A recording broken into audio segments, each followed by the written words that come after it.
measurement of conductivity of ionic solution। हमें आयनिक solution की conductivity measure करनी है। क्लियर बात है? ठीक है, टॉपिक है छोटा सा, ध्यान से हम समझेंगे। अब कंडक्टिविटी कैसे आएगी? हमें पता है कंडक्टिविटी कैसे हम निकाल सकते हैं। कप्पा इज द कंडक्टिविटी, और इसका फॉर्मूला क्या होता है? C into x. एक्स क्या है? Cell constant. ये तो हमें कहाँ से मिल जाएगा? सेल से। तो अब हमें क्या पता होना चाहिए? C कंडक्टेंस, और कंडक्टेंस क्या होता है? 1/R।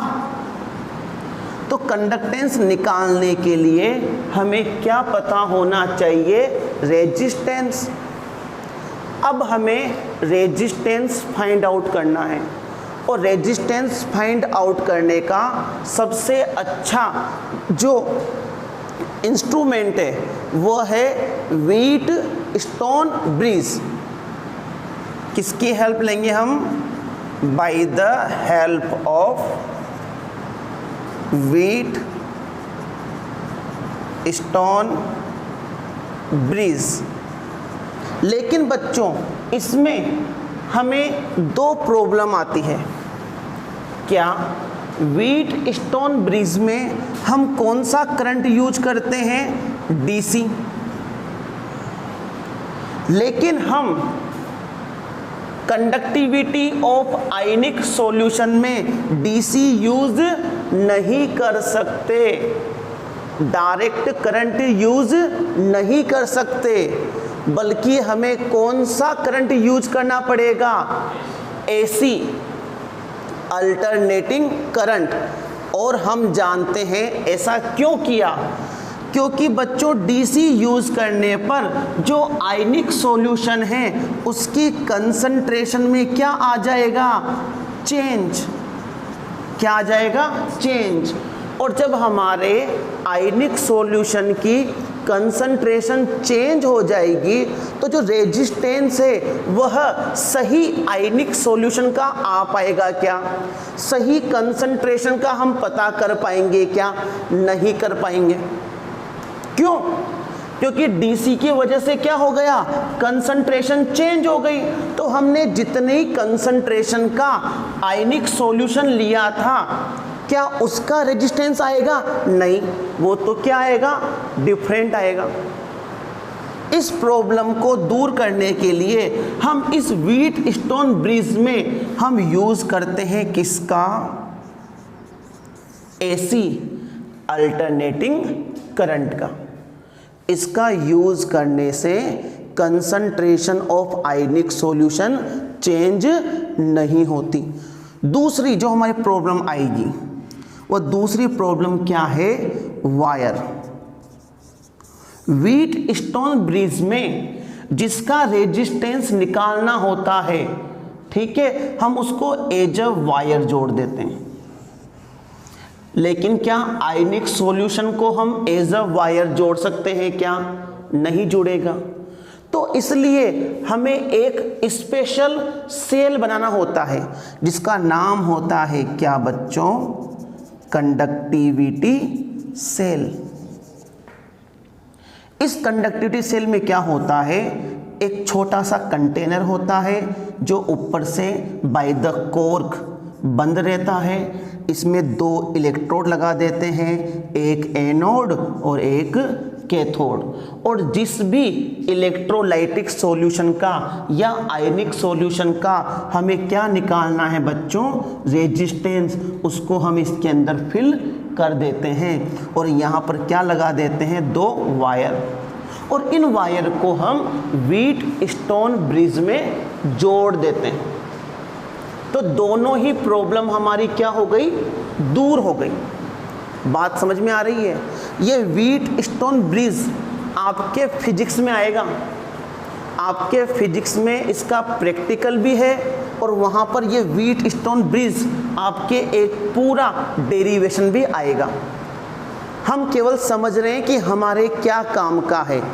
अब इसमें होता क्या है, देखो मैं बताऊं, ये दोनों प्रॉब्लम दूर हो गई हमारी। व्हीटस्टोन ब्रिज में क्या करते हैं, कैसे बना होता है ये, इस प्रकार से व्हीटस्टोन ब्रिज का डायग्राम होता है। ये लो,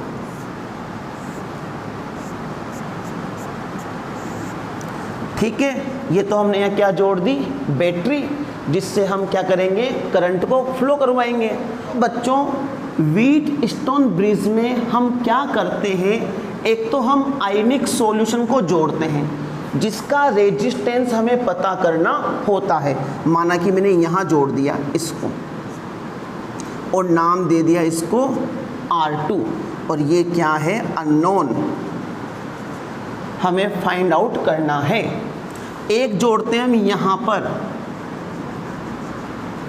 नाम दे दिया R1, ये होता है वेरिएबल या वेरिएबल रेजिस्टर। इसकी हेल्प से हम इलेक्ट्रिक करंट को कंट्रोल कर सकते हैं। दो हम यहाँ जोड़ देते हैं, R3, और एक यहाँ जोड़ दिया हमने R4, ठीक है। ये दोनों हमारे पास क्या है, नॉन है, और इन दोनों सिरों को मैंने मान लिया A, B, C, D, इन दोनों एंड को मैंने गैल्वेनोमीटर से जोड़ दिया, या मैंने यहाँ पर कोई और हेडफोन यूज़ कर लिया। क्या यूज़ कर लिया, हेडफोन। यह एज अ काम करेगा डिटेक्टर। क्या काम करेगा, डिटेक्टर। हम इसकी हेल्प से ये पता लगा पाएंगे कि ये जो सर्किट है ये बैलेंस है या नहीं। अब बच्चों यहाँ से इलेक्ट्रिक करंट फ्लो होगा, ठीक है, यहाँ पर जाकर वह दो भागों में बट जाएगा, एक इधर और एक इधर, ठीक है। बाकी आप लोग फिजिक्स में सीखोगे। एक ये क्या है बच्चों, दोनों एक दूसरे के पैरेलल है, तो एक करंट तो किधर जाएगा, इस पार्ट में, और एक कहाँ जाएगा, इस पार्ट में जाएगा। तो जब गैल्वेनोमीटर क्या हो जाए, इसकी रीडिंग क्या हो जाए गैल्वेनोमीटर की, 0 वोल्ट, क्या हो जाए, 0 वोल्ट। या अगर हमने क्या लगाया है, हेडफोन, तो उस हेडफोन में साउंड क्या हो जाए, नेग्लिजिबल, वह साउंड आना बंद हो जाए। जब आप लोग प्रैक्टिकल करोगे फिजिक्स में तो वहाँ पर आप गैल्वेनोमीटर यूज करोगे। उसको 0 करने के लिए आप किसका यूज करोगे, वेरिएबल रेजिस्टर का। इसको आप आगे पीछे खिसका कर रेजिस्टेंस को क्या करोगे, बैलेंस करोगे, और जब ये 0 आ जाएगा इसका मतलब ये पूरा सर्किट बैलेंस हो गया। और इस कंडीशन में क्या होता है, इन दोनों का रेशियो, इन दोनों सर्किट के, इन दोनों रेजिस्टेंस के रेशियो के बराबर होता है। R2 by R3 is equal to R1 by R4। ये मैं आपको डायरेक्ट बता रहा हूँ। फिजिक्स में क्या आएगा इसका डेरिवेशन, कि जब व्हीटस्टोन ब्रिज के गैल्वेनोमीटर में फ्लो ऑफ इलेक्ट्रिक करंट 0 हो जाता है, इसका मतलब ये सर्किट किस में आ गया, बैलेंस कंडीशन में। और इस कंडीशन में इन दोनों पैरेलल का रेशियो, इन दोनों पैरेलल के रेशियो के इक्वल होता है। अब हमारे पास अननोन कौन है, R2। मुझे इसको फाइंड आउट करना है, तो मैं क्या लिख सकता हूँ, R2 is equal to R1 into R3 upon R4। और यहाँ से मेरे पास क्या आ जाएगा, रेजिस्टेंस ऑफ आयनिक सॉल्यूशन आ गया। इस वैल्यू को मैं कहाँ रख दूंगा, C is equal to 1 upon R। अब मेरे पास क्या आ गया, कंडक्टेंस, और मुझे क्या निकालना है, कप्पा, कंडक्टिविटी, तो C इंटू एक्स, ये आ गया C। ये X क्या है, what is the X, it is the cell constant. And what is the value of cell constant, length upon area of cross section. ये आपको कहां से मिलेगा, आपके कंडक्टिविटी सेल से मिलेगा। उन दोनों के बीच की, इलेक्ट्रोड के बीच की डिस्टेंस लेंथ होती है और उनका जो इलेक्ट्रोड है उसका जो एरिया है क्रॉस सेक्शन का वो यहाँ पर आ जाता है। ठीक है, और इस प्रकार से हम इसको पता कर सकते हैं। इससे केवल दो ही क्वेश्चन बनते हैं, why we use AC instead of DC in the measurement of conductivity of ionic solution in Wheatstone bridge. Why we use AC? Second, why we use conductivity cell? ये आपको पता होना चाहिए। देखो बच्चों, अब चलते हैं एक इम्पोर्टेंट टॉपिक की ओर, जो है effect of dilution on conductivity. ये हमारे बोर्ड एग्ज़ाम में भी आ चुका है, कंपटीशन एग्ज़ाम में भी आता है। ध्यान रहे, कंडक्टिविटी और कंडक्टेंस दोनों में क्या है, डिफरेंस है। कंडक्टेंस क्या होता है, रेसिप्रोकल ऑफ रेजिस्टेंस। कंडक्टिविटी क्या होता है, रेसिप्रोकल ऑफ रेसिस्टिविटी। जब भी बच्चों आपसे कंडक्टिविटी पर इफ़ेक्ट पूछा जाए तो ध्यान रखना, जो कंडक्टिविटी कप्पा होता है यह डिपेंड करता है किस पर, depends on number of ions पर वॉल्यूम। दिमाग में यह बात बिठा लेना ताकि आपको याद करने की ज़रूरत नहीं पड़ेगी। कंडक्टिविटी किसके ऊपर डिपेंड करती है, नंबर ऑफ आयंस पर वॉल्यूम। ठीक है, अब हम क्या कर रहे हैं, डाइल्यूट कर रहे हैं। माना कि मेरे पास ये कंटेनर था, इस कंटेनर के अंदर सॉल्यूशन था 100 ml। कितना था, ठीक है, और इसमें कुछ क्या थे, आयंस थे, कुछ भी A+, B-। ठीक है, ये मान लिया हमने। अब इसके अंदर हमने क्या किया, 100 ml वाटर और ऐड कर दिया। क्या कर दिया हमने, डाइल्यूट कर दिया। तो अब वॉल्यूम कितना हो गया, 200 ml। ठीक है, अब आप लोग मुझे ये बताओ, ions, number of ions increase किए क्या, नहीं किए, वो तो उतने के उतने हैं। हमने केवल क्या किया, डाइल्यूट किया। अगर मैं आपसे पूछूं पर वॉल्यूम, कुछ भी पूछ सकता हूं। अगर मैं बोलूं कि यहाँ पर X आयन है पर ml, 1 ml में X आयन है, अब मैंने क्या कर दिया, वाटर को ऐड कर दिया, तो आयंस तो पूरे उसमें फैल गए ना। तो बताओ अब 1 ml में कितने आयंस होंगे, X/2 पर ml, क्योंकि वॉल्यूम क्या हो गया, डबल हो गया। अगर मैं आपको ऐसा समझाऊं कि देखो बच्चों, पहले इतना वॉल्यूम था और इसमें इतने आयंस थे, अब वॉल्यूम क्या कर दिया मैंने, बढ़ा दिया, तो आयंस तो उतने ही रहेंगे। अब पर वॉल्यूम आयंस किस में ज़्यादा थे, जब डाइल्यूशन नहीं था। अब पर वॉल्यूम आयंस क्या हो गए, कम हो गए। तो अगर मैं एक सिंपल सी यहाँ पे बात करूँ तो वी कैन से क्या, कि बच्चों डाइल्यूट करने पर नंबर ऑफ आयंस पर वॉल्यूम क्या हो जाते हैं, डिक्रीज हो जाते हैं। डाइल्यूट करने पर पहले 100 ml में X आयन थे, डाइल्यूट कर दिया, तो अब X आयंस किस में हैं, 200 ml में। तो 100 ml में कितने हो गए, X/2। वॉल्यूम दोनों तरफ सेम लेना है जब मेजर करेंगे। ठीक है, तो नंबर ऑफ आयंस पर वॉल्यूम क्या हो गए, डिक्रीज, तो कंडक्टिविटी भी क्या होगी, डिक्रीज होगी। क्लियर है, ये बात समझ में आई।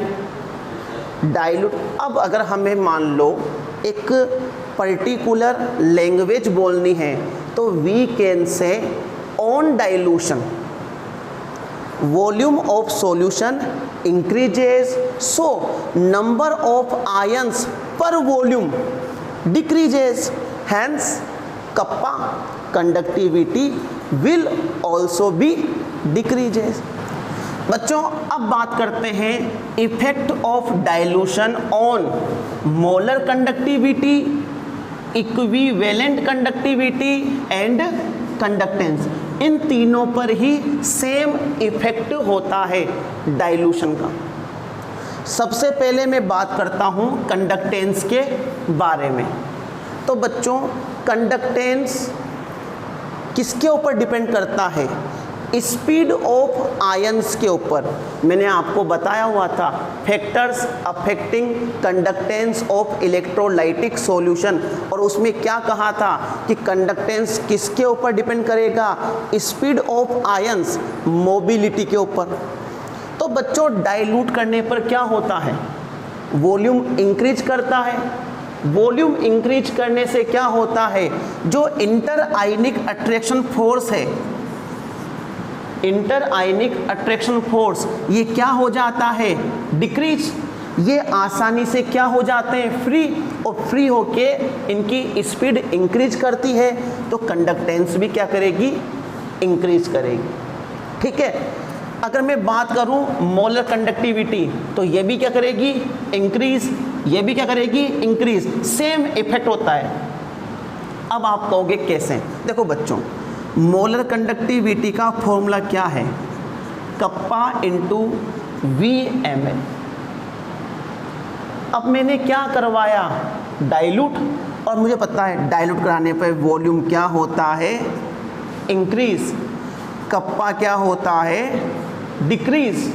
बट इसके रेस्पेक्ट में वॉल्यूम ज़्यादा इंक्रीज होता है। कौन ज़्यादा इंक्रीज हो रहा है? ये। अगर ये 4 गुना 4 टाइम्स इंक्रीज हो रहा है तो ये आधा डिक्रीज हो रहा है। इसको हम क्या बोलेंगे? कंपैरिजन टू कप्पा कौन ज़्यादा इंक्रीज हुआ? VML। तो मोलर कंडक्टिविटी किसके ऊपर डिपेंड करेगी? VML के ऊपर। अगर मैं आपको समझाऊं कि डेंसिटी क्या होता है बच्चों? Mass upon volume. ठीक है। अब ये तो क्या है? Directly proportional. अगर ये इंक्रीज करेगा तो ये भी क्या करेगा? इंक्रीज। ये अगर इंक्रीज करेगा तो ये भी क्या करेगा? डिक्रीज। अब माना कि ये ज़्यादा इंक्रीज कर रहा है और ये कम इंक्रीज, ये हो रहा है दुगना और ये हो रहा है 4 गुना, तो डेंसिटी क्या हो गई? डबल हो गई। तो डेंसिटी मेनली किसके ऊपर डिपेंड करी? जो ज़्यादा इंक्रीज हो रहा था। ठीक है। ये इन्वर्सली प्रोपोर्शनल था, ये दोनों डायरेक्टली प्रोपोर्शनल है। ये कम होता है, ये ज़्यादा होता है, लेकिन ये कप्पा के कंपैरिजन में ज़्यादा इंक्रीज करता है। इसलिए मोलर कंडक्टिविटी किसके ऊपर डिपेंड करेगी? वॉल्यूम के ऊपर। मतलब ये हुआ कि जैसे जैसे हम डाइल्यूट करवाते जाएंगे मोलर कंडक्टिविटी भी क्या करेगी? इंक्रीज। इक्विवेलेंट कंडक्टिविटी भी क्या करेगी? इंक्रीज। कंडक्टेंस भी क्या करेगा? इंक्रीज। चाहे इलेक्ट्रोलाइट वीक हो चाहे स्ट्रॉन्ग हो। इलेक्ट्रोलाइट 2 टाइप के होते हैं ना, स्ट्रॉन्ग और week.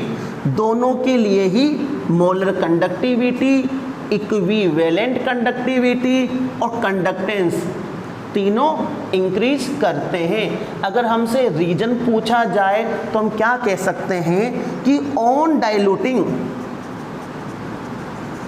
VML increase, hence inter ionic attraction force, inter ionic attraction force ये क्या होगा? डिक्रीज। तो स्पीड क्या हो जाएगी? इंक्रीज। और स्पीड इंक्रीज हो गई तो कंडक्टेंस भी क्या हो जाएगा? इंक्रीज। ये भी क्या? इंक्रीज। ये हमारा हो गया रीजन। वीक हो चाहे स्ट्रॉन्ग हो, दोनों के लिए मोलर कंडक्टिविटी, इक्विवेलेंट कंडक्टिविटी या कंडक्टेंस तीनों इंक्रीज करते हैं। क्लियर बात है? अब बच्चों हमारे पास इलेक्ट्रोलाइट भी दो टाइप के होते हैं। एक तो होते हैं स्ट्रॉन्ग इलेक्ट्रोलाइट और एक होते हैं बच्चों वीक इलेक्ट्रोलाइट। अब आप मुझे बताओ दोनों में क्या डिफरेंस है। स्ट्रॉन्ग इलेक्ट्रोलाइट तो वो होते हैं जो सॉल्यूशन में 100% आयोनाइज हो जाते हैं और वीक वो होते हैं जो 100% आयोनाइज नहीं होते। ठीक है, नहीं होते। बात समझ रहे हो? इसका मतलब ये हुआ कि जब मैंने स्ट्रॉन्ग को लिया किसमें, सॉल्यूशन में, वॉल्यूम में, तो ये पहले से ही क्या था, 100% आयोनाइज था। तो क्या स्ट्रॉन्ग ले, फॉर स्ट्रॉन्ग, क्या स्ट्रॉन्ग के लिए नंबर ऑफ आयंस इंक्रीज करेंगे? नहीं करेंगे। क्यों? पहले से ही 100% आयोनाइज है, तो ए और बी के टूटने से जितने आयंस बनने हैं वो बन जाएंगे। आप और कितना ही डाइल्यूट करो, नंबर ऑफ आयंस इंक्रीज नहीं करते। तो केवल क्या इंक्रीज करता है, स्पीड ऑफ आयंस। ये क्या करता है, स्पीड ऑफ आयंस। समझना बात को। वीक 100% आयोनाइज नहीं होते, इसलिए डाइल्यूट करवाने पर इनके नंबर ऑफ आयंस क्या होते हैं, इंक्रीज होते हैं और साथ में इनकी स्पीड भी बढ़ती है।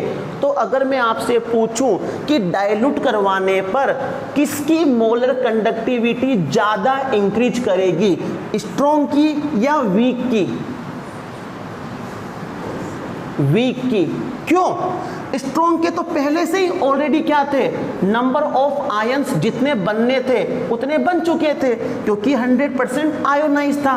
तो डाइल्यूट करवाने पर केवल क्या इंक्रीज हुई, स्पीड। इसमें क्या हुआ, जैसे जैसे डाइल्यूट करवाते गए आयोनाइजेशन होता गया, नंबर ऑफ आयंस भी बढ़ते गए, उनकी स्पीड भी बढ़ती गई, तो मोलर कंडक्टिविटी ज़्यादा किसकी इंक्रीज होगी, इसके लिए। इसलिए बच्चों comparison to strong electrolyte, weak electrolyte की मोलर कंडक्टिविटी ज़्यादा इंक्रीज होती है, या मैं बोलूं इक्विवेलेंट कंडक्टिविटी ज़्यादा इंक्रीज होती है, या मैं बोलूं कंडक्टेंस ज़्यादा इंक्रीज होता है। मैं आपसे पूछूं, एक मेरे पास स्ट्रॉन्ग है, एक मेरे पास वीक है, डाइल्यूट करवाने पर किसकी मोलर कंडक्टिविटी ज़्यादा इंक्रीज होगी, वीक वाले की। क्यों होगी? रीजन, क्योंकि यह कंप्लीटली आयोनाइज नहीं होता। जैसे जैसे हम डाइल्यूट करवाएंगे नंबर ऑफ आयंस भी इंक्रीज होगा और स्पीड ऑफ आयंस भी। ये क्या होते हैं, पहले से ही कंप्लीटली आयोनाइज होते हैं, केवल उनका आयनिक अट्रैक्शन फोर्स कम होता है, इसलिए उनकी केवल स्पीड बढ़ती है, इसलिए इनकी molar conductivity comparison to weak के कम इंक्रीज होती है। क्लियर बात है क्या? समझ में आई बात? Effect of dilution on molar conductivity for strong electrolyte. अब बच्चों ये तो हमने सीख लिया कि स्ट्रॉन्ग के लिए और वीक के लिए, दोनों के लिए ही मोलर कंडक्टिविटी इंक्रीज होती है। Molar conductivity, equivalent conductivity and conductance. But अब हम यहाँ पर पर्टिकुलर क्या ले रहे हैं बच्चों, मोलर कंडक्टिविटी दोनों के लिए इंक्रीज होती है। किसके लिए?